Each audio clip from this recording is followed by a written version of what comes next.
Hi, thanks for joining us here at another episode of the Korin Product Show. Today, I want to go over the two main types of Japanese traditional knives, the Awase as well as the Honyaki.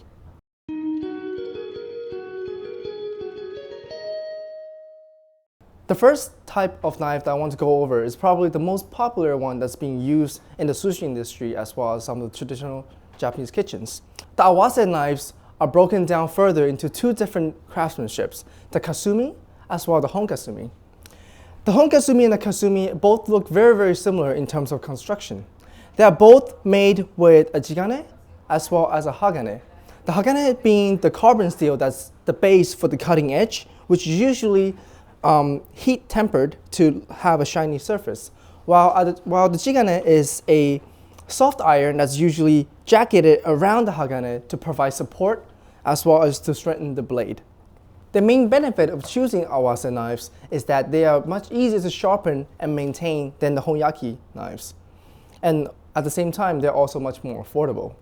When it comes down to choosing between the honkasumi and the kasumi knives is what the purpose that you'll be using the knife for, as well as how comfortable you are with using the Japanese traditional knife.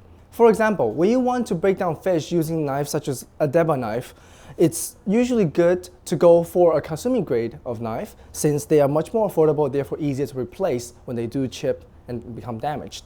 When you're doing more refined tasks, such as slicing sashimi or making a thin sheet of daikon, usually the honkasumi knives will be a better choice because they are much sharper and they are able to get much better results.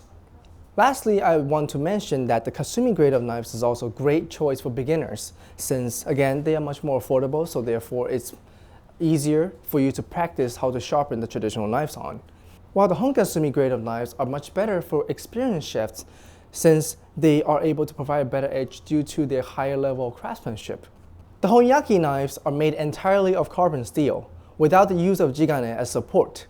Therefore, the knife can be sharpened all the way through, unlike that on the Awase series of knives. Due to this very reason, the Honyaki knives will be much sharper, however at the same time much harder to maintain as they are more brittle when compared to the Awase knives.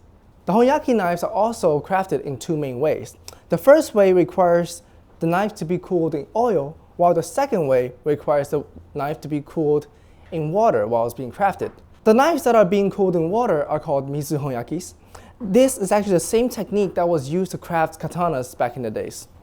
Mizu honyaki knives are much more valuable than regular honyaki knives due to the fact that they are much harder to craft, therefore requires a very skilled craftsman.